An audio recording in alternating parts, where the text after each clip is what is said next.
Estamos iniciando agora mais um programa Diálogos no Espaço Democrático, que é a Fundação para Estudos e Formação Política do PSB, o Partido Social Democrático. Hoje nós vamos tratar de um tema que nos tem incomodado bastante, já não é de hoje, que é a dependência tecnológica do Brasil e industrial também na área da saúde, tanto em relação a equipamentos quanto em relação aos insumos para os medicamentos e até mesmo para a vacina. Hoje nós pedimos a gentileza do coordenador do Centro de Contingência de Combate ao Covid em São Paulo, Dr. João Gabardo, que nos abrisse um pequeno espaço na sua agenda ocupadíssima nesse momento de crise para nos atender e trocar ideias conosco a respeito desse tema bastante grave nesse momento do Brasil. Dr. João Gabardo é ex-secretário estadual da Saúde do Rio Grande do Sul, ex-secretário executivo do Ministério da Saúde até recentemente, e agora coordenador executivo do Centro de Contingência de Combate ao Covid no estado de São Paulo. Dr. João Gabardo, obrigado pela participação, seja bem-vindo. Eu que agradeço, Sérgio, o convite para participar desse diálogo no Espaço Democrático. Fico lisonjeado aí com o convite. Vai ser um prazer conversar com vocês. Muito obrigado. Nós temos a participação hoje, mais uma vez aqui, dos nossos colaboradores do Espaço Democrático, Januário Montoni, ex-diretor da Anvisa, primeiro diretor-presidente da Agência Nacional de Saúde Suplementar, ANS, e ex-secretário da Saúde Municipal de Saúde em São Paulo. Januário, bem-vindo, obrigado. Obrigado, é um prazer estar participando aqui, junto com o Batista, nessa entrevista importantíssima aqui com o Dr. Gabardo. O Dr. Antônio Batista é médico formado pela Escola Paulista de Medicina e sanitarista pela Universidade de São Paulo. Ele também tem mestrado em Ciências Sociais pela USP. Salve, Dr. Batista, obrigado pela participação. Obrigado e obrigado pelo convite e pela oportunidade de ouvir o nosso convidado aí, que eu tenho certeza vai nos trazer informações interessantes. Então, vamos lá. Doutor Gabardo, como eu disse, a dependência tecnológica na área da saúde é tema de discussão no setor há muito tempo. Só que essa pandemia, principalmente agora, escancarou demais esse problema, né, diante de toda a sociedade. O senhor acha que a superação dessa dependência pode ser um legado dessa tragédia que nós estamos vivendo? Eu não tenho dúvida não, Sérgio, que isso vai ser obrigatório que a gente aprenda os problemas que nós estamos enfrentando e que a gente consiga algumas soluções que sejam permanentes, né? Todos sabem, né, a gente passou por um período em que, com a abertura aí do comércio internacional e com a entrada da China, a entrada da Índia, nesses insumos e materiais que são fundamentais para a área da saúde, com preços muito baixos, desmotivaram muito as empresas e a produção nacional. A gente vinha vivendo bem com isso, né? Fazendo importações com preços menores do que se nós comprássemos aqui no mercado nacional, até enfrentar essa situação que a gente passa a competir não só competir com o mundo, na verdade, competindo com todos os países pelos mesmos produtos. Então, ficou muito escancarada essa dificuldade e a necessidade que nós tínhamos de não estarmos tão dependentes, né, desses países para importar produtos. Nós chegamos a nível de 2019, pré-pandemia, a nossa taxa de importação de insumos para medicamentos está acima de 90%, 90%, 95% de importação de todos os insumos necessários para a produção de medicamentos. Então, essa pandemia, eu acho que vai nos trazer essa lição, que a gente tem que criar políticas que garantam minimamente, né, a nossa produção, que a gente não fique tão dependente e tão fragilizado em situações como essa, em que há uma concorrência de vários países para a aquisição dos mesmos produtos. Tá? Esse legado tem que ficar. E acho que a gente vai ganhar também, em função da pandemia, no caso das vacinas, né? Nós teremos aí 2 grandes laboratórios, pelo menos 2 grandes laboratórios, é possível que tenhamos mais laboratórios com alta complexidade, laboratórios que poderão produzir vacinas tanto para a nossa necessidade interna, como a possibilidade, inclusive, nos próximos anos, do Brasil exportar vacinas para outros países, não tem nenhuma dúvida. Pelo menos aqui de parte do Butantan, que é onde eu tenho acompanhado mais, o Butantan está se preparando para isso, para produzir, ter capacidade de atender todo o mercado interno, como já faz hoje com a vacina da gripe, que produz 80 milhões de doses da vacina da gripe para o Brasil, mas tem condições de produzir 160 milhões de doses, com a planta como ela está hoje. Então, nós teremos condições, e o Butantan já tem feito isso nos anos passados, de exportar parte da sua produção. E a pandemia também tem gerado outras demandas, né, e outras saídas que não são só a vacina. O próprio Butantan, eu destaco aqui, que tem trabalhado em 2 alternativas significativas para o tratamento de pacientes com com vírus, né, que são o soro de pessoas que já tiveram a doença, né, o que nós chamamos de soro convalescente, onde essas pessoas que, após terem se recuperado da doença, da virose, ela faz uma doação de plasma, como se faz normalmente com doação de sangue, e esse plasma, então, pode ser utilizado em pessoas que a gente visualize que possam ter uma dificuldade maior, um risco maior no enfrentamento do vírus. É como se fosse uma vacina, mas é uma vacina com efeito imediato. Tu aplica e o paciente já passa a ter o benefício de ter a produção de anticorpos para combater o vírus. Então, isso é uma medida importante para determinadas situações em que as pessoas têm pela presença de doenças, comorbidades ou de situações em que haja uma menor capacidade imunológica, né, pacientes imunodeprimidos que podem se beneficiar desse plasma de pacientes convalescendo da doença. E também uma outra situação que eu acho que também o Butantan tem muita experiência na produção de soros, né? Todos sabem que o Butantan se especializou e apareceu fundamentalmente com produção de soros.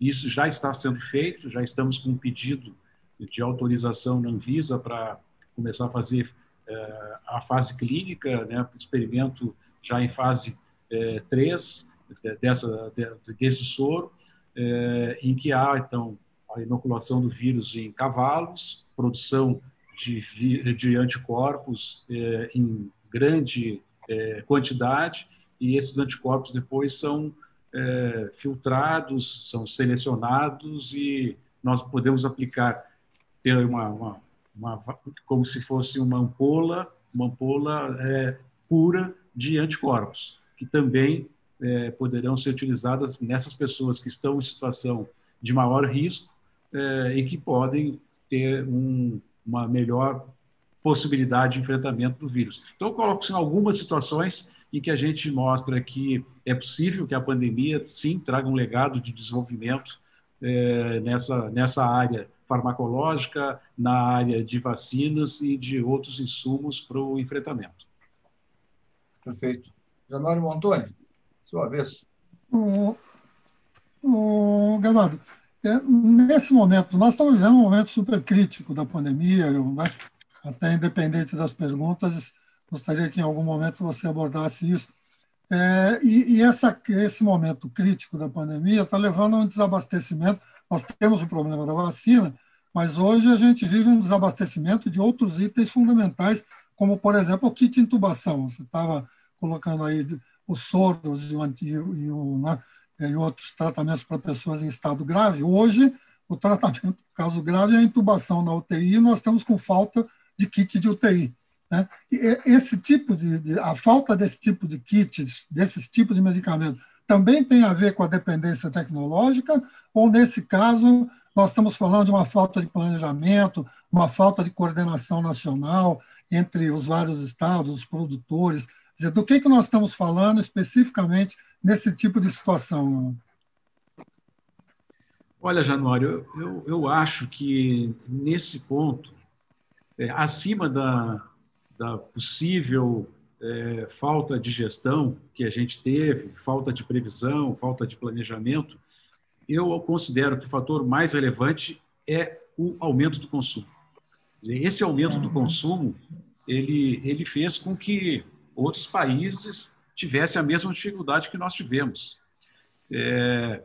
A França, no início de 2020, no início da pandemia, chegou a utilizar produtos veterinários com essa finalidade de sedação, para fazer intubação, por absoluta falta de insumos para isso. Então, o que aconteceu é que houve um aumento brutal na necessidade. Quer dizer, o número de pacientes que passaram a utilizar, por exemplo, a oxigenoterapia, que passaram a ser sedados para serem intubados, foi muito maior do que qualquer previsão que pudesse ser feita. Nem a White Martins, no planejamento dos próximos 20 anos dela, não tinha a mínima previsão de que pudesse ter que produzir no montante que está produzindo hoje. Né? Então, eu considero que a gente teve falhas, não tem nenhuma dúvida, mas o problema maior foi esse consumo. Esse consumo derrubou todo o planejamento americano, derrubou o planejamento de todos os países da Europa que vivenciaram muito de perto essa falta de material para intubação e outros insumos necessários. Agora, o que a gente poderia ter feito, e aí eu acho que a sua pergunta leva a essa colocação, é que nós poderíamos ter visto o que aconteceu com eles. Nós sempre tivemos essa oportunidade de estar 2 meses, 60 dias atrasados em relação à pandemia, de termos assistido e não termos tomado providências para minimizar essa possível falta que o mercado teria. Então, aí houve realmente uma falha de planejamento.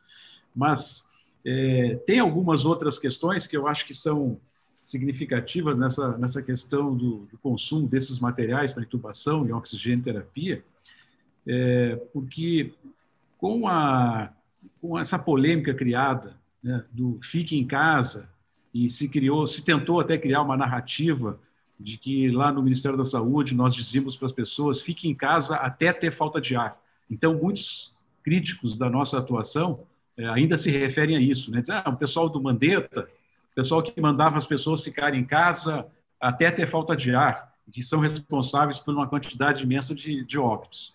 Primeiro, eu sempre gosto de deixar claro que todo o período que nós ficamos lá, que foi no início, pegamos a epidemia no início do ano, fevereiro, março, até metade de abril, em todo esse período, nós saímos de lá com menos de 1.900 óbitos. 1.900 óbitos no Brasil. Ontem nós tivemos quase 4.000 óbitos no Brasil. Então, hoje nós estamos, 230 mil óbitos, 228 mil foram depois do nosso período. Se nós estávamos errados na nossa orientação inicial, teria tido tempo para fazer a correção.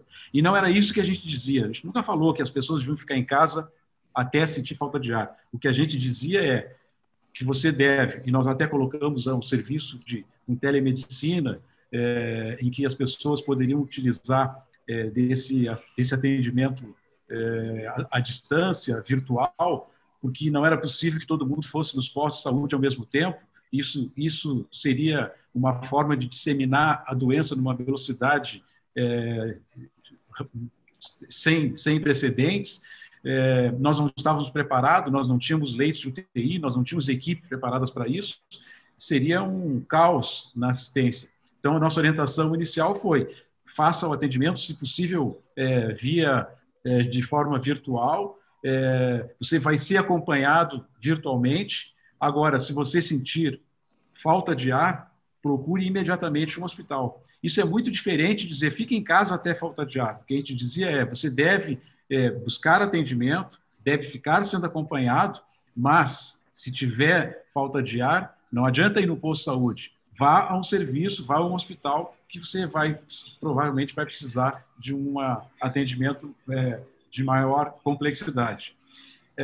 Então, quando se fala hoje em tratamento precoce, a crítica que existe não se dá medicamento, porque não tem nenhuma utilidade, nenhuma comprovação de algum benefício desses medicamentos no chamado tratamento precoce, mas as pessoas podem iniciar o atendimento de uma forma precoce. Isso nós achamos que é correto.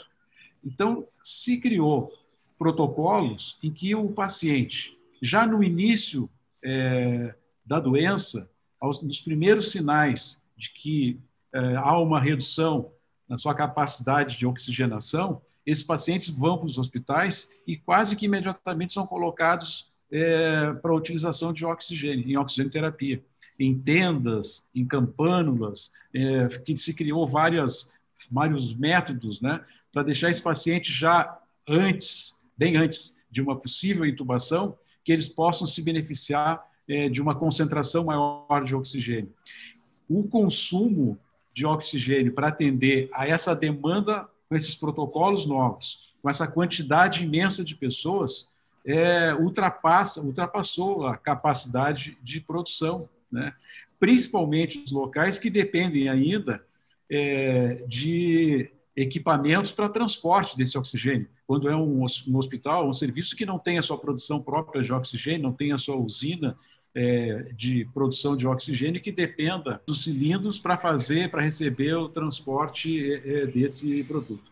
Então, Januário, eu acho que é isso. Eu acho que é um conjunto de problemas, mas eu coloco como principal não a culpa nas pessoas, nem a culpa no planejamento, mas sim do aumento brutal de consumo que foi muito superior à capacidade que a gente poderia ter tido aí de nos precavermos em relação a isso.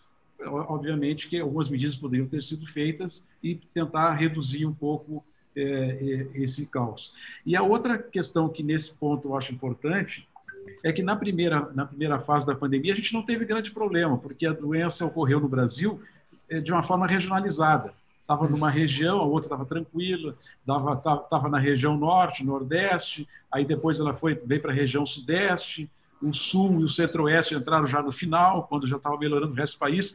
Então, houve a possibilidade de remanejo desses estoques de material de intubação, desses produtos e até mesmo de oxigênio. Não se falava muito nessa ausência. Nessa segunda onda, não. Nessa segunda onda, a gente teve uma epidemia quase que simultânea nos 27 estados da federação, né? E isso, então, foi um outro fator que eu acho que é bastante relevante para explicar essa dificuldade que a gente está tendo, essa falta desses produtos. Perfeito. Doutor Antônio Batista? Não, Gabardo, eu vou voltar um pouquinho ao tema da vacina e abusando um pouco da sua boa vontade, vou pedir prognóstico, né? Reconhecendo, obviamente, que ninguém tem bola de cristal, né? Com todas as ressalvas que um prognóstico nos permite neste momento, mesmo para quem está numa posição de observação tão privilegiada, qualificada como a sua, né? Nós temos uma velocidade de vacinação inferior àquilo que desejaríamos, né? Apesar da nossa grande capacidade de aplicação de vacinas já conhecida e tudo mais, mas nós estamos competindo, como você até já ressaltou, com todo mundo que quer comprar vacina ao mesmo tempo, e muitos outros países estão tendo dificuldades ou ritmos, inclusive, bem inferiores ao nosso, né? Na própria Europa, em países até bastante desenvolvidos. Então, parece haver uma corrida aí entre dois elementos. A cobertura vacinal da população, de um lado, né? Que tem essas limitações no momento, do outro lado, a capacidade de replicação viral e o tempo favorecendo o surgimento de novas cepas, né? Então, a nossa vacinação ela não pode ser lenta demais, a de ninguém, porque daria oportunidade a essa vantagem ao vírus de ele ter tempo de produzir novas cepas, né? Então, eu queria pedir o seu prognóstico em relação a quem ganha essa corrida, né?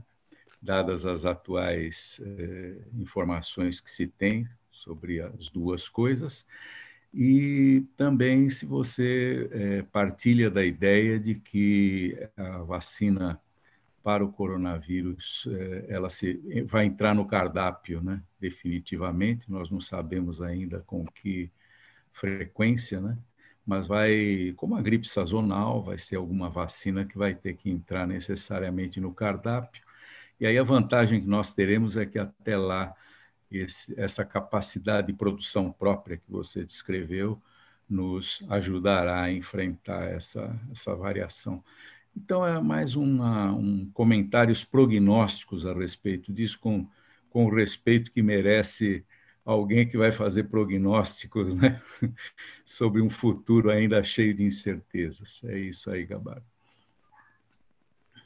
Se a gente quiser derrubar alguém nessa questão da pandemia, é só pedir prognóstico, né, doutor? O prognóstico é a melhor maneira de derrubar alguém. A minha vítima preferencial costuma ser o Januário. Eu peço prognósticos para ele. Januário, né? É verdade. E eu vou fazer prognóstico baseado nas informações de Januário também, tá? Para não correr o risco sozinho. Eu ontem não acompanhei, eu tive ontem num evento junto com o Januário, mas infelizmente não pude acompanhar a apresentação que ele fez, que foi logo depois da minha, e ele falaria exatamente na questão da questão da vacina e como é que a gente está vendo aí a nossa capacidade de vacinar a nossa população prioritária, pelo menos. Mas eu tenho certeza que o Januário deve ter feito menção, e que é o que eu acho, que nós ainda vamos enfrentar muitas dificuldades nesse primeiro semestre, mas que no segundo semestre nós podemos ter uma situação bastante diferente e com uma capacidade de oferta de vacinas num quantitativo bem maior, o que pode possibilitar uma vacinação da população que a gente julga a população prioritária até o final do ano. Eu sou otimista em relação a isso, que a gente consiga vacinar até o final do ano toda a população prioritária. Agora, a gente tem que avaliar algumas questões que já estão aparecendo. Me chama muito a atenção o que está acontecendo no Chile hoje, né? O Chile é um país que já está com, sei lá, quase 1/3 da sua população vacinada, e o Chile enfrenta hoje um crescimento no número de casos de uma forma absurda, né? Então, aparentemente, é uma questão bastante, parece até incoerente, né, que isso possa estar acontecendo num país que está vacinando muito bem, é um exemplo de vacinação, e, ao mesmo tempo, é um país que está com um crescimento enorme de novos casos. E aí já começam a ver as críticas à vacina. Mas isso aí é porque a vacina A, ou é a vacina B, ou é a vacina da AstraZeneca que não está conseguindo pegar as variantes, ou é a vacina Coronavac, que é a vacina chinesa, que tem uma eficácia muito baixa. O Chile está usando duas vacinas. Ele está usando a vacina da Pfizer, uma quantidade menor, e usa, na sua grande maioria, a vacina da Sinovac. Então, como explicar isso? A gente vai analisar os dados lá do Chile e percebe que, entre a população vacinada, a queda no número de internações e óbitos, ela é muito relevante, muito relevante. Então, não tem nenhuma dúvida que a vacina está sendo eficiente, eficaz na redução. Eu não falo na transmissibilidade da doença, porque não dá para esperar ainda que a vacina possa interromper a transmissão. Mas, pelo menos, para evitar casos graves, internação, ela tem sido bastante positiva. Agora, o crescimento ocorre porque a população passa a ter uma falsa sensação de segurança, porque boa parte da população está vacinada, e começa a ir para a rua e começa a descumprir com as orientações de distanciamento social, que é o que tem acontecido no Chile. Então, a população que ainda não está vacinada, se sentindo mais protegido, está indo para as ruas, está aglomerando, está deixando de usar máscara, e, obviamente, o resultado é um aumento bastante significativo do número de casos. Então, nós vamos ter que conviver com isso, né? O doutor Antônio, tenho certeza que vai concordar comigo.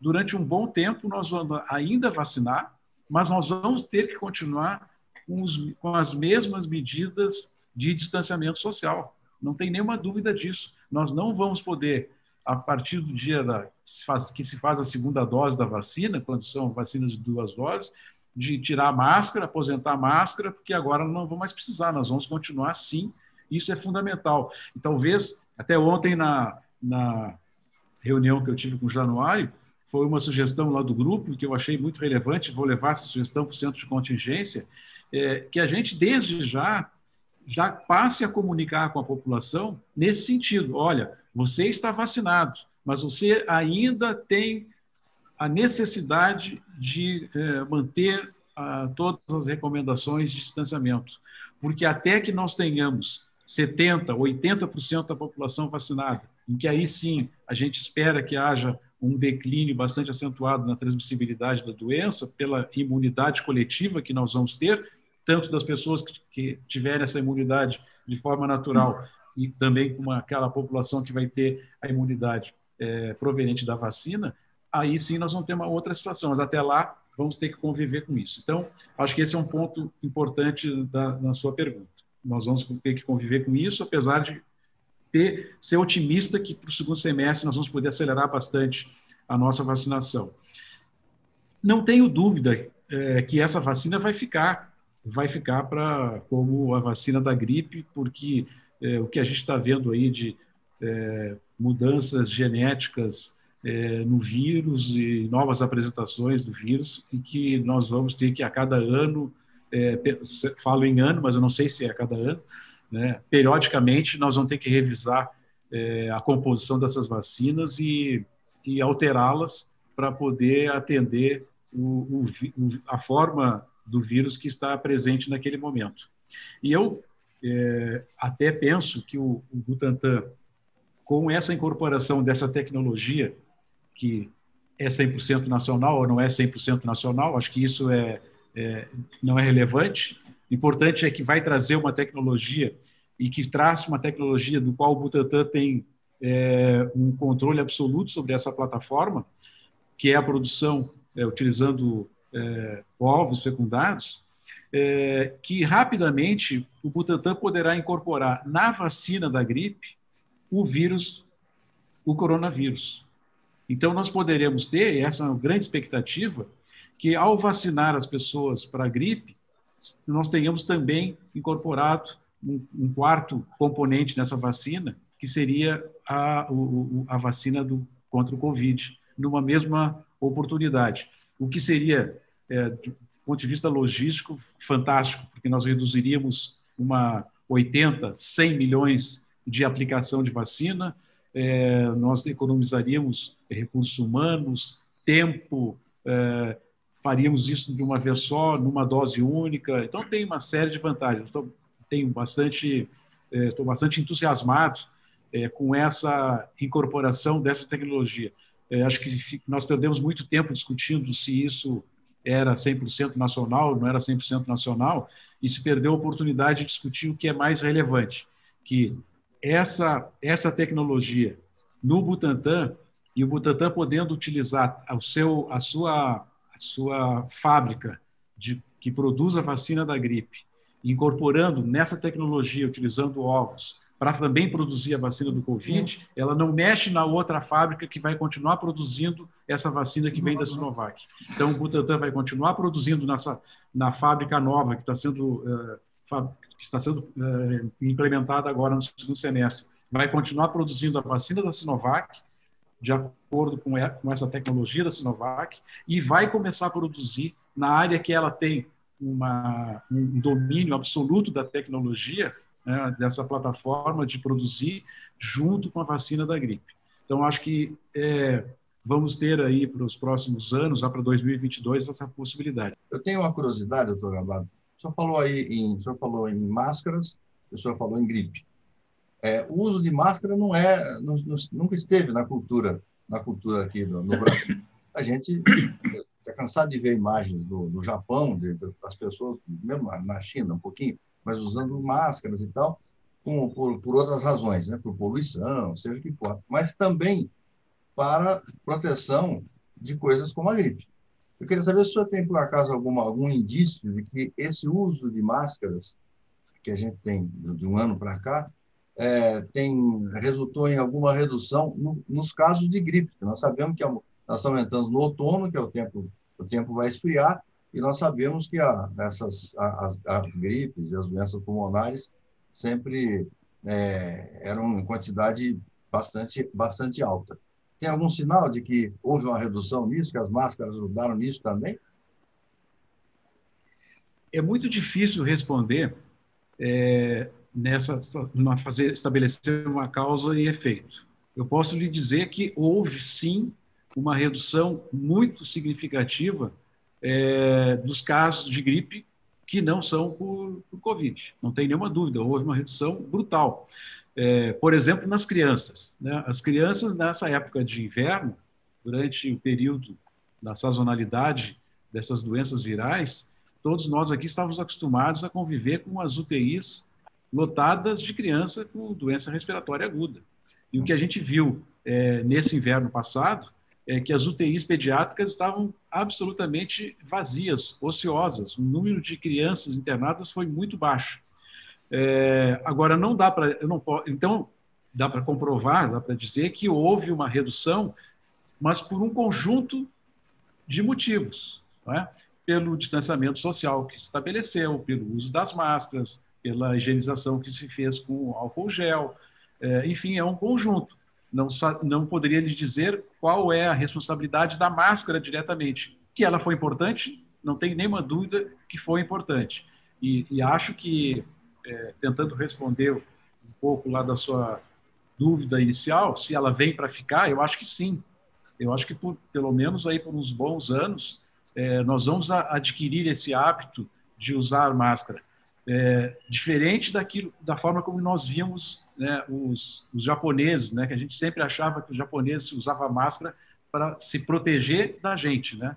E a gente não estava dando conta que os japoneses estavam nos protegendo, né?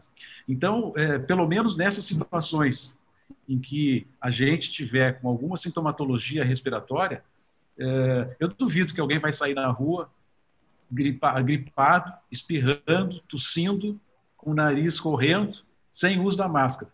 Primeiro que não vão deixar. Vai levar uma sumanta, vai levar uma surra, vão tirar fora do ônibus, se o cara tiver.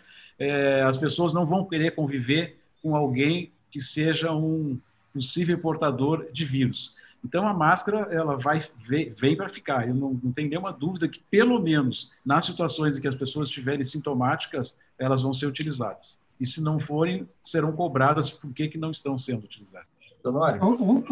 A máscara agora é socialmente aceitável, né? E socialmente exigível, né? Então, muda de figura. Só antes de perguntar, queria só lembrar ao Gabardo, que é um gaúcho, né, os dados do Rio Grande do Sul sobre os efeitos da máscara e outras ações de distanciamento social, que foi o inverno gaúcho, o ano passado. Os dados do Rio Grande do Sul foi o inverno com o menor número de internações e de óbitos e tal, por conta das gripes sazonais lá, que são muito fortes e têm um efeito muito pesado por lá. Mas o que é difícil, Januário, é dizer o que disso é só da máscara ou se é um conjunto de ações que a gente tomou, né? que o mais provável é que seja o conjunto, inclusive, né? Eu queria voltar à questão da espera pela vacina, e aí em dois contextos que estão associados. Um é esse otimismo que nós partilhamos de que o segundo semestre deverá ter um volume de vacinas mais parrudo e com um fluxo mais previsível e, portanto, acelerando a vacinação, um cenário melhor. Mas nós estamos falando de junho, julho. Nós estamos em abril com os casos crescentes. Então, uma primeira equação que se coloca é como é que a gente sobrevive até lá, né? Algumas projeções internacionais falam que nós vamos chegar em 450 mil mortes. Quer dizer, como é que a gente consegue segurar o sistema de saúde funcionando até lá? Como é que a gente consegue reduzir o número de mortes até lá? Um dos instrumentos, a gente sabe disso, que é a ação, né, a chamada não farmacológica, ela tem foco no distanciamento social, né? Mas, assim, e que tem reflexos econômicos pesadíssimos, quando a gente fala numa restrição mais pesada e uma resistência, inclusive, colocada.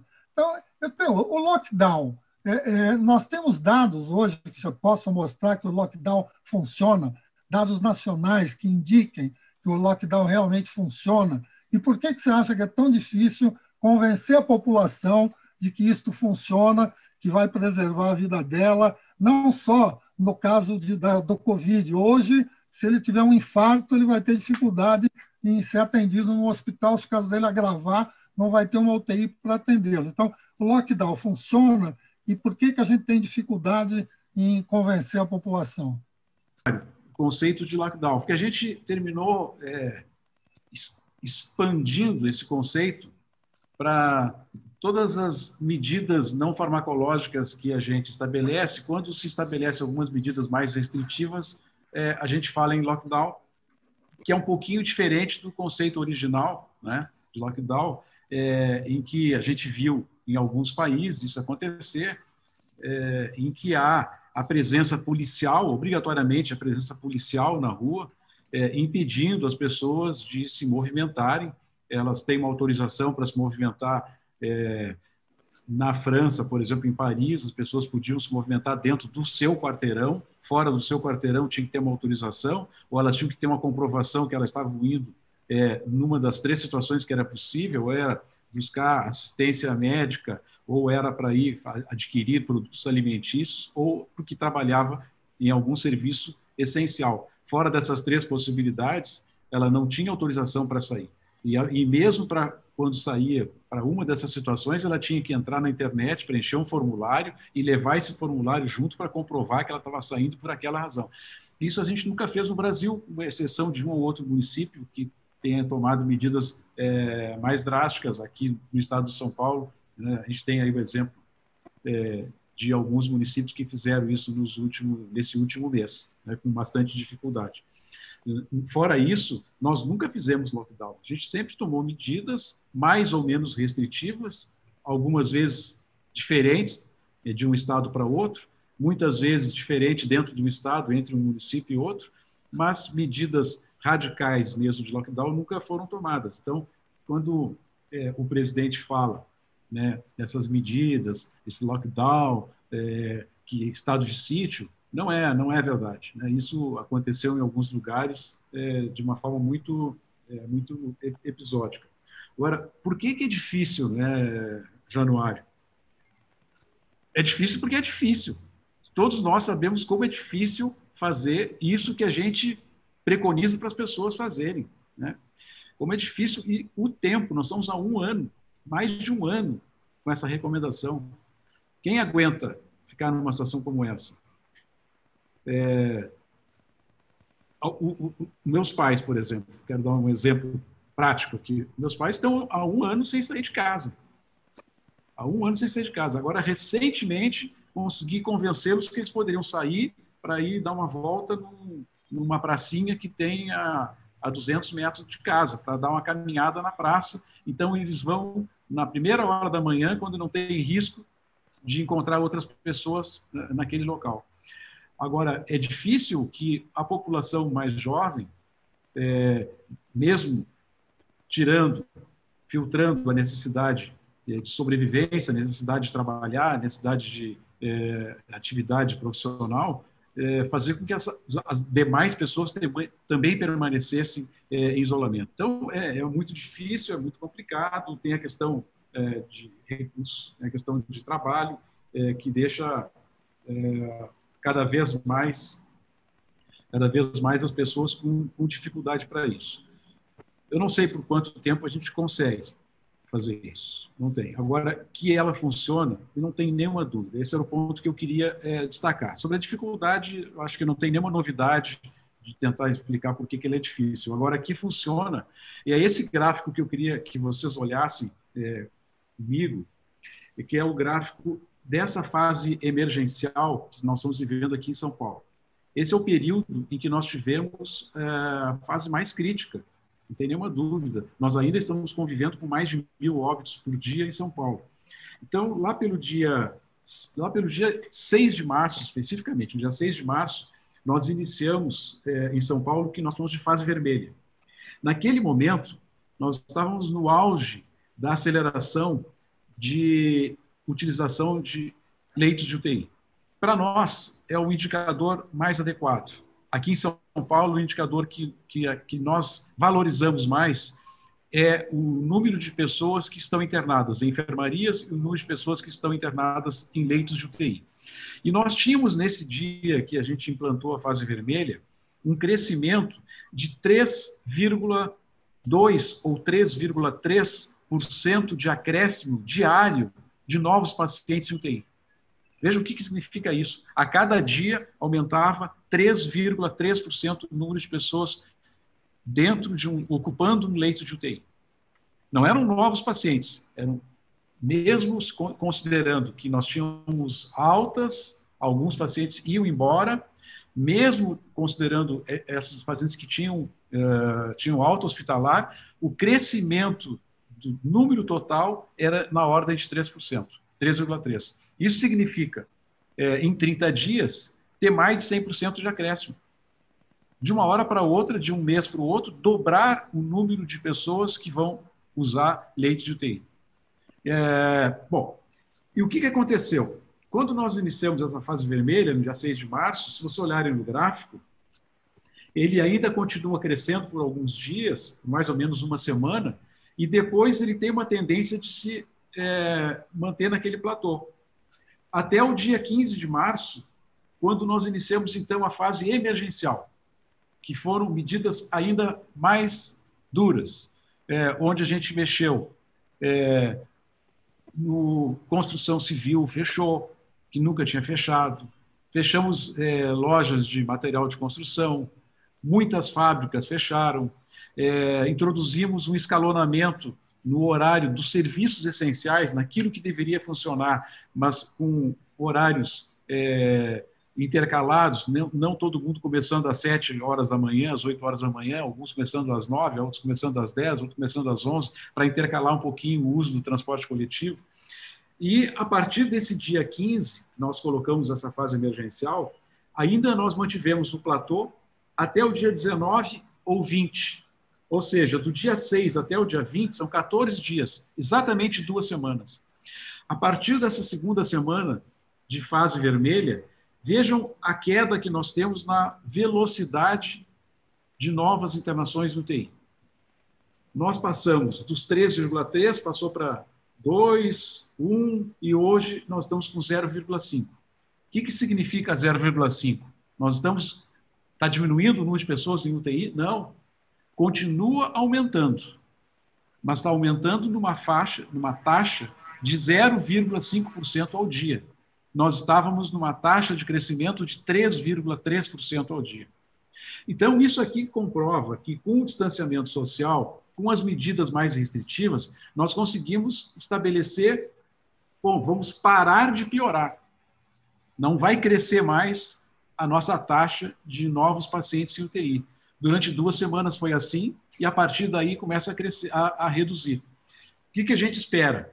Que essa curva alcance a linha das abscissas, 0, para que a partir daí nós tenhamos uma redução. Então, mais uns 3 dias, 4 dias, é a nossa expectativa. Nossa expectativa é que até o dia 6 de abril a gente passe a ter uma velocidade negativa.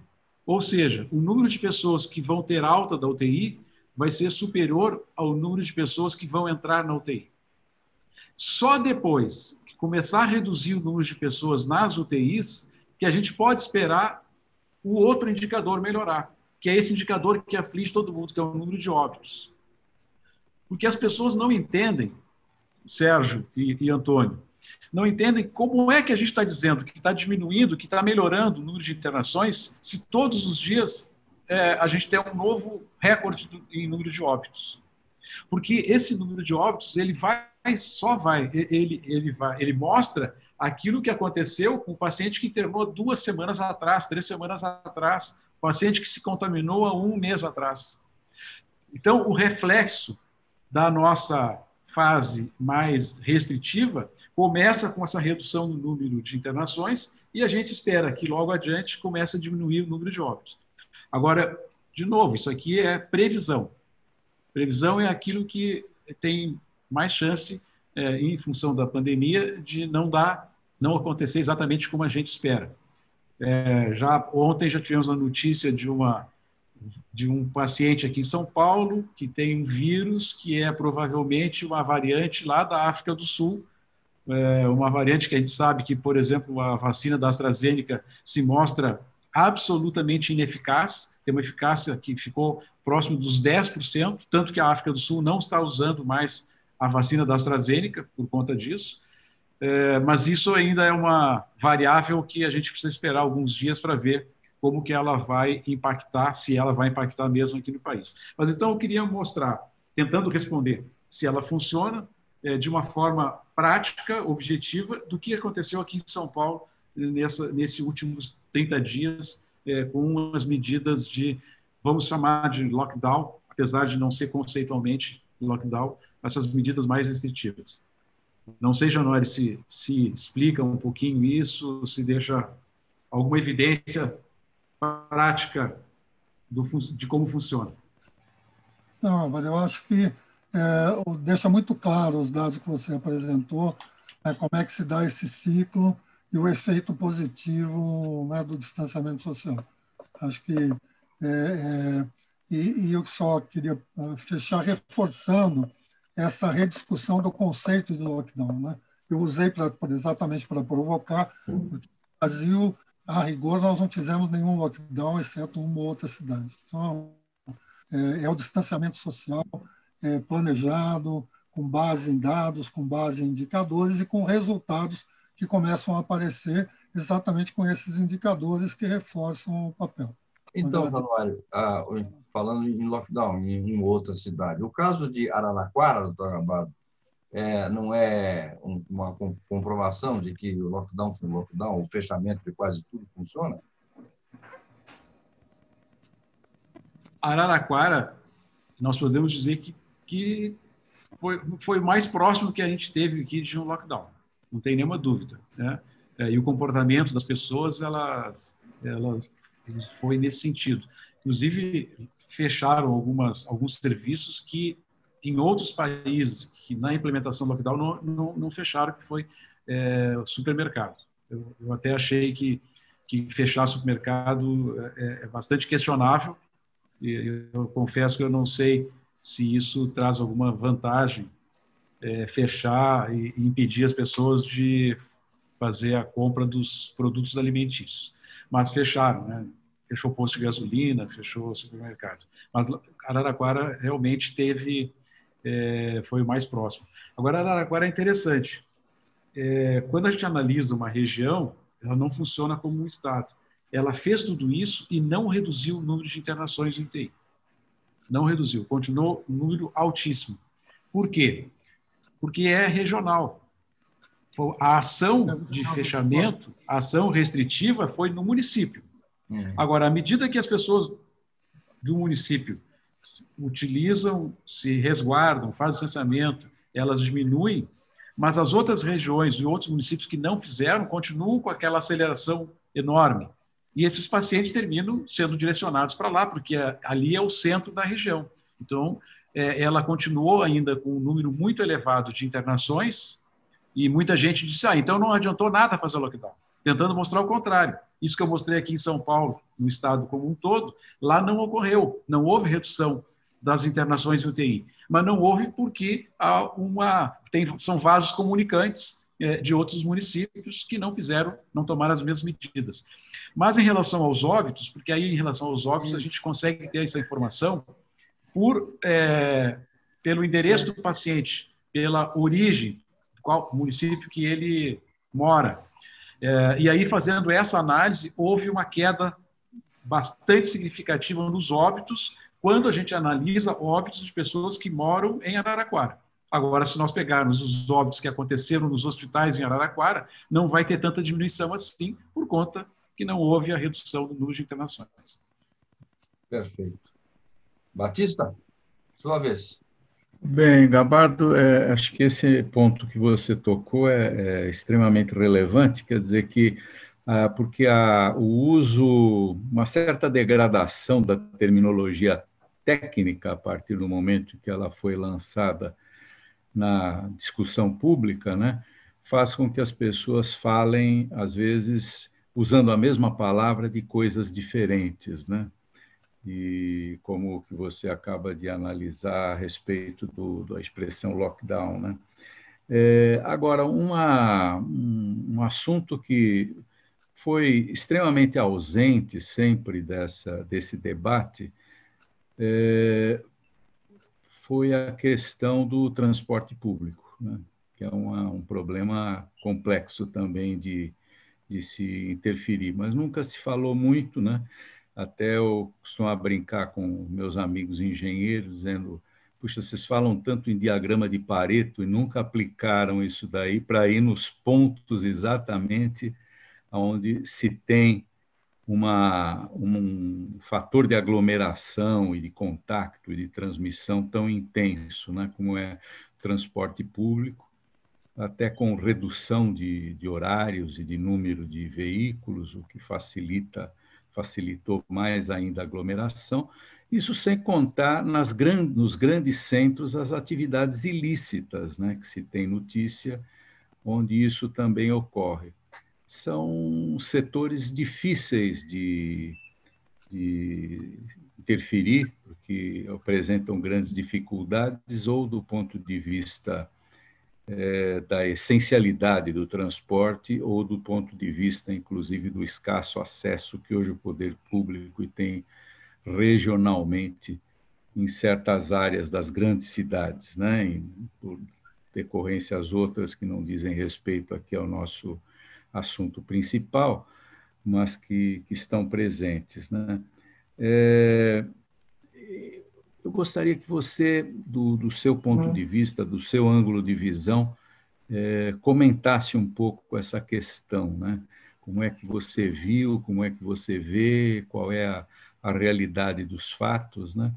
Em relação a esses fatores de aglomeração, tanto no transporte como em atividades ilícitas que continuam livres e soltas, né? Esse é um ponto muito difícil, né? Transporte coletivo. Pela experiência, aquilo que a gente aprendeu, né, nos outros países, não é lógico fazer a interrupção no transporte coletivo. A interrupção do transporte coletivo não tem sentido porque nós precisamos ter minimamente condições de manter os serviços essenciais funcionando. Como é que nós vamos ter o deslocamento das pessoas que vão trabalhar nos hospitais? Como é que nós vamos ter o deslocamento das pessoas que vão trabalhar na área da segurança? Como é que nós vamos ter o deslocamento das pessoas que trabalham na limpeza pública? Né? Só para dar 3 exemplos. Então, o transporte coletivo precisaria e deve continuar funcionando. O que a gente teria ideal é que a gente pudesse regulamentar para que o uso do transporte coletivo só fosse possível para quem estivesse dentro dessas atividades. E as demais não poderiam utilizar o transporte coletivo. Boa parte dos países fizeram assim. Se tu não tivesse a justificativa confirmatória de por que você ia pegar aquele metrô, aquele trem, aquele ônibus, não embarca. Aqui a gente achou que, pela natureza, pelas condições da nossa população, Se nós fizéssemos isso, nós teríamos talvez a gente não tivesse aglomeração dentro do veículo, dentro do ônibus, ou dentro do trem, ou dentro do metrô. Mas nós faríamos uma aglomeração gigantesca perto, na entrada desse sistema. Se nós bloqueássemos a entrada, olha, a partir daqui só vai entrar quem comprovar que trabalha, quem comprovar que está indo fazer atividade essencial, tudo mais, nós íamos ter uma demanda de gente em todas as paradas, em todas as estações, que geraria pânico, geraria conflito, geraria aglomeração, e no nosso entendimento, o Centro de Consciência entendeu que os riscos dessa medida seriam maiores do que não fazê-la. Então, o que se procurou foram algumas recomendações do tipo: não pode, de maneira alguma, reduzir a frequência do transporte. Não pode tentar espaçar por conta que vai ter uma demanda menor. Tem que manter a mesma frequência. Com um custo altíssimo para as empresas de transporte. Custo altíssimo. Eu vi o vice-governador fazendo um relato, o Januário deve conhecer esse assunto melhor que eu, que o prejuízo e o déficit causado pela não utilização do transporte público em São Paulo é na ordem superior ao que o município gasta na assistência dos pacientes com Covid. Vê a grandeza do recurso que deixa de entrar por conta dessa redução no uso do transporte. O que as pessoas dizem é que não diminuiu tanto assim, era para ter diminuído mais. Nós temos levantamentos aqui das empresas que há uma redução bastante significativa do transporte coletivo. Percentualmente, o número de pessoas que utilizam o transporte reduziu. Só que eu acho que nós tínhamos uma extrapolação, nós tínhamos um excesso. Essa redução deve ter tirado esse excesso somente, mas continuou com um número ainda muito grande de pessoas. Então, nosso entendimento é esse. Ainda existe concentração dentro do transporte coletivo, não tanto quanto nós tínhamos antes, né? Mas nós não conseguimos fazer com que esse transporte pudesse ser feito de uma forma mais segura entre as pessoas, com mais distanciamento, com menos aglomeração. Então, essas são as informações que a gente tem.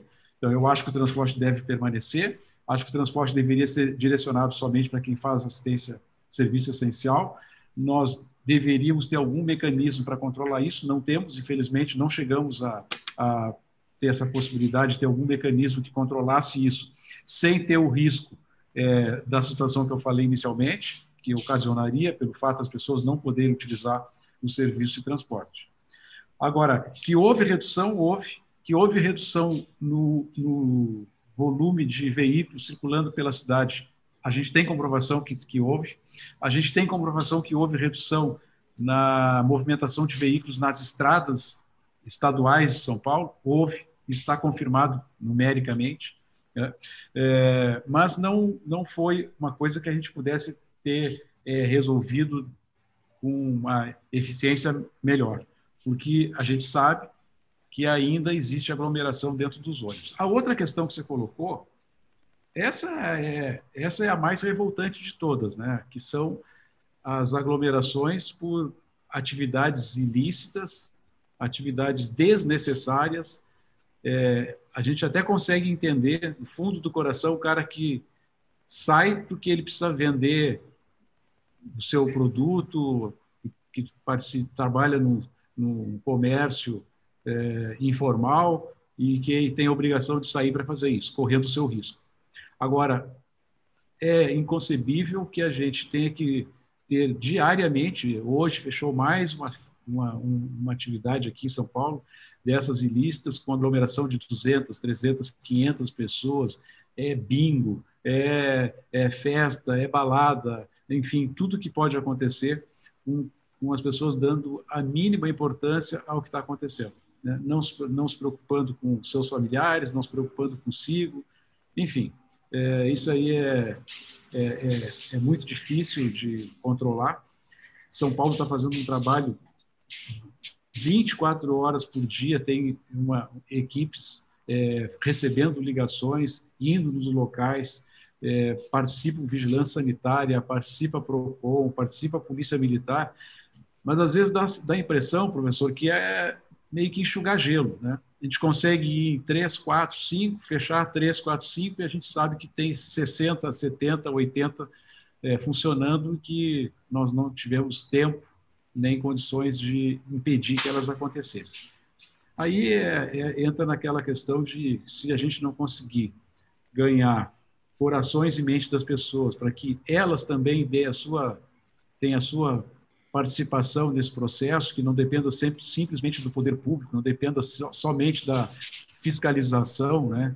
que as pessoas tenham o seu comprometimento, fica muito difícil. Uma outra questão que eu achei interessante ver no Rio de Janeiro, não sei se vocês acompanharam, que no Rio de Janeiro hoje o pessoal que comanda as comunidades baixou uma série de regramentos, né? Dizendo, chega, a partir de agora aqui, ou vocês abraçam, né, o que a gente está recomendando, ou vocês serão abraçados, né? Então, as medidas de contingenciamento agora serão fiscalizadas por quem manda mesmo naquelas comunidades. E eu acho que nesses locais não tem outra solução, professor. Se não tiver essa demanda superior, não vai ter outra forma. Fala, Januário. E tudo indica que eles se coordenaram, porque as várias facções, né, que tem essa gestão paralela da cidade do Rio de Janeiro, soltaram o mesmo comunicado, cada uma na sua linguagem, mas todas com o mesmo... Então, a impressão que tem é que eles criaram um gabinete de crise para encarar... Gabinete de crise. Isso vai dar certo. Vai dar certo. O deles vai funcionar, não tem a menor dúvida. Vai funcionar, não tem nenhuma dúvida. Eu só espero que a moda não pegue. É mais complicado. Mas eu não sei se...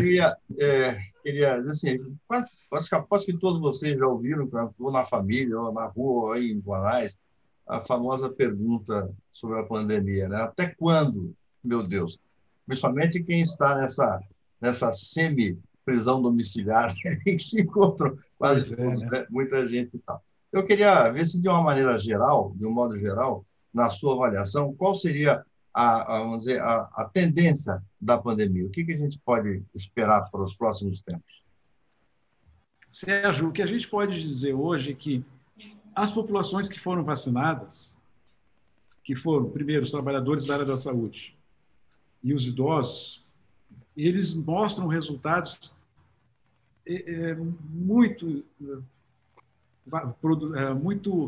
positivos em relação à necessidade de novas internações, de utilização de leite UTI e de óbitos. Eu e o Januário participamos de alguns grupos com pessoas aqui de São Paulo, diretores de hospitais, que são categóricos em dizer que houve uma redução drástica da internação de médicos, trabalhadores, enfermeiros, técnicos, que estão ali expostos ao pior ambiente possível, né, disposição às pessoas que estão lá com carga viral altíssima, contaminados em respirador, com a volatilidade do vírus. E nesse ambiente, essas pessoas que foram vacinadas tiveram uma redução muito significativa de necessidade de novas internações. Isso aconteceu primeiro com o pessoal da área da saúde, depois com os idosos de 90 anos, que já tomaram a segunda dose, os idosos acima de 85. Então, eu acredito que, gradativamente, à medida que as faixas etárias forem vacinadas, vai reduzindo de uma forma bem significativa os novos casos.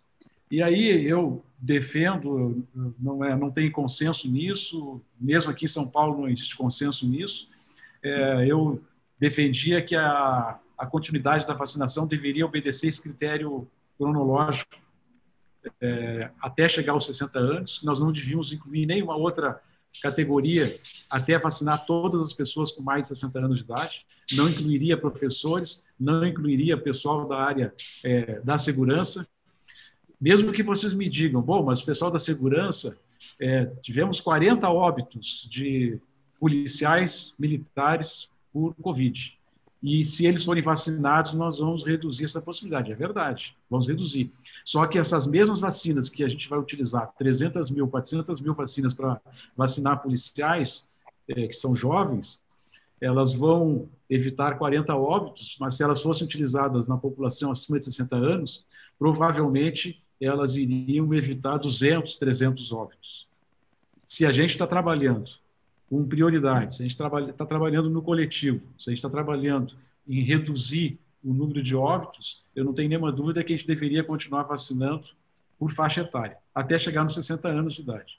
E aí, depois de 60 anos de idade, nós vacinarmos as pessoas com comorbidade, pessoas que, independente da idade, apresentam determinadas situações, que são situações que têm maior risco por deficiência imunológica, pacientes transplantados, pacientes que têm doenças HIV, obesos, hipertensos, diabéticos, pessoas com doenças respiratórias crônicas, doença obstrutiva crônica, asma, enfim, essas pessoas que a gente sabe que são aquelas que apresentam, quando ficam doentes, casos mais graves, deveriam ter prioridade na vacinação.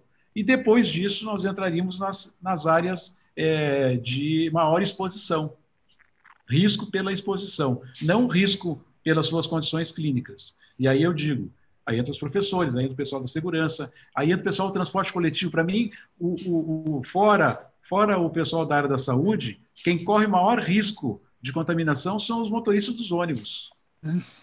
Eles ficam o dia todo num ambiente parcialmente fechado, em que a cada 40 minutos são 50 novas pessoas que estão circulando dentro daquele ambiente. Sai 50 pessoas, entram outras 50 pessoas, de hora em hora, durante todo o dia.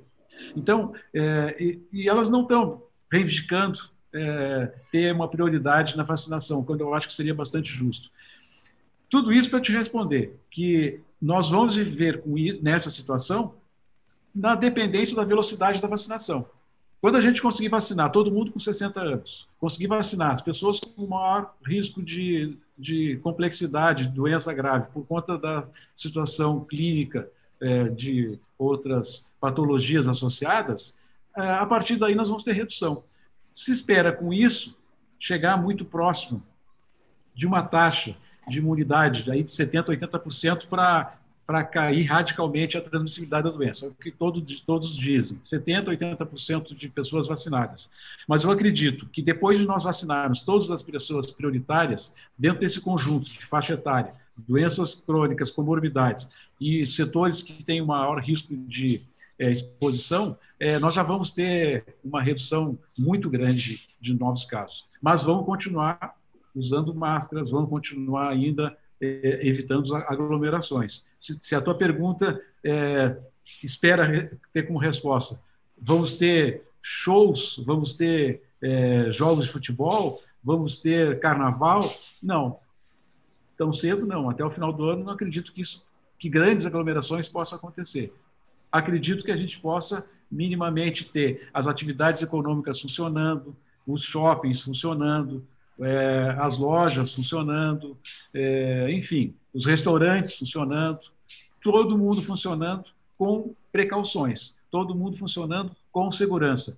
Isso eu acho que vai ser possível, sei lá, a partir de metade, segundo semestre em diante, eu acho que isso já vai ser uma possibilidade de ter todas as atividades funcionando de forma regular, com cuidado, com segurança. Grandes aglomerações, ainda não vislumbro no horizonte possibilidade.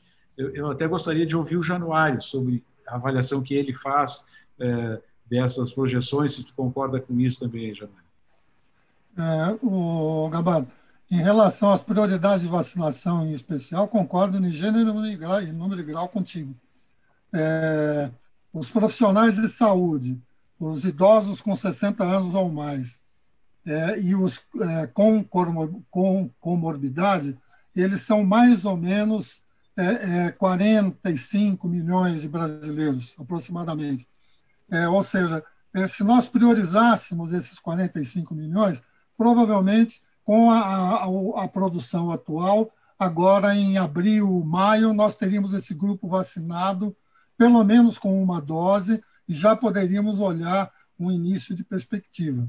Não é o que está, infelizmente, está acontecendo. Mesmo o Programa Nacional de Vacinação, ele começa com essas vacinações de grupos profissionais e por atividade, professores, forças de segurança, depois do grupo com comorbidade.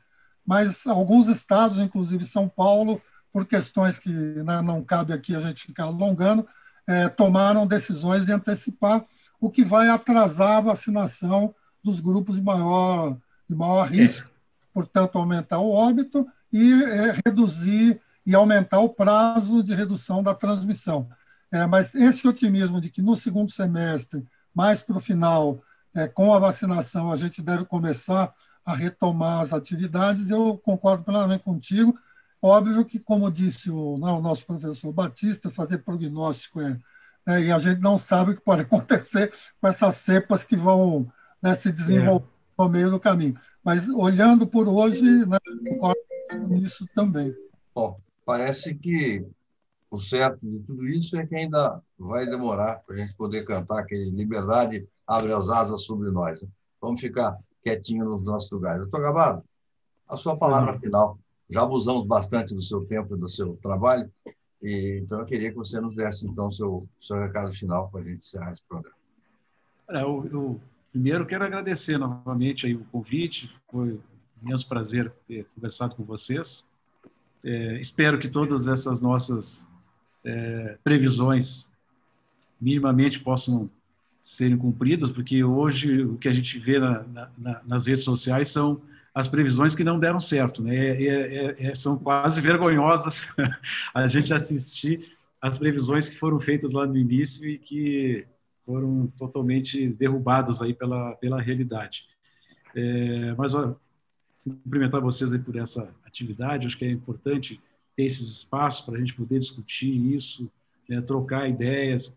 Esse tema, ninguém tem verdade absoluta. Provavelmente muitas das coisas que eu falei aqui outras pessoas possam ter um entendimento diferente. A pandemia não deixa que as pessoas tenham 100% de razão em nenhum dos aspectos. Sempre tem alguma coisa que pode ser feita de uma forma melhor. Às vezes a gente pensa que está fazendo melhor e não está fazendo. Mas o que eu queria dar como final aí para essa nossa conversa é essa recomendação de que a gente não deva baixar a guarda. A recomendação de que a gente deve, se os resultados aqui em São Paulo começam a aparecer nesse momento, que a população deveria aceitar isso, receber isso como um estímulo. Olha, o sacrifício que a gente fez está dando resultado. Porque isso é muito difícil. As pessoas parecem que elas dizem assim, pô, mas a gente faz sacrifício e não vê nenhum resultado. Então, ela deveria ter essa informação de que o sacrifício que ela fez, porque quem faz aglomeração, quem faz atividade ilícita, eu acho que não deve passar de 10%. Nós temos 90% da população que procura ter um comportamento mais adequado. Mesmo que dentro dessas 90%, tem pessoas que boicotem algumas coisas, boicotem o uso de máscara, façam algum tipo de ação que não seja a melhor. Mas, pelo menos, aparentemente, nós temos uma resposta boa da população. E a resposta boa da população ela deveria receber dessa forma. O que ela está fazendo está dando resultado. Agora, ela precisa manter a guarda, precisa fazer isso por mais tempo, para que esses resultados que a gente tem agora possam ser perenes, que a gente consiga manter esse resultado até aumentar a nossa capacidade de vacinação. O risco que a gente tem e que nós temos que fazer um esforço para que isso não aconteça a gente fez tudo isso e melhorou. E aí diminuíram as internações e vão diminuir os óbitos. Bom, mas se nós voltarmos a uma atividade, a uma dinâmica, antes da hora, antes de ter uma segurança pela vacinação, a gente corre o risco de daqui 40 dias, 50 dias, 60 dias, de novo ter que tomar essas medidas, que é o que a gente não gostaria de fazer. Eu espero que essa tenha sido a última vez que a gente tenha que tomar medidas mais duras, que daqui para frente não sejam mais necessárias. Mas eu não tenho convicção, eu não tenho certeza que isso possa acontecer. Tudo vai depender deste comportamento, do entendimento que as pessoas têm, que melhorou, mas para manter esse resultado a gente vai ter que fazer ainda algum esforço para poder funcionar um pouquinho mais parecido com o normal. Era isso. E agradecer mais uma vez aí o convite de vocês. Foi um prazer. Doutor Gabarro, mais uma vez eu quero agradecer pela gentileza da sua atenção para com esse programa Diálogo no Espaço Democrático e dizer, como a gente costuma às vezes se despedir das pessoas, e dessa vez com maior sinceridade, tenha um bom trabalho, porque é fundamental para São Paulo e para o Brasil. Agradeço a você, Januário, agradeço a você, Batista, mais uma vez pela participação excelente. Eu quero agradecer a você que nos acompanha nesse programa. Muito obrigado, até o próximo.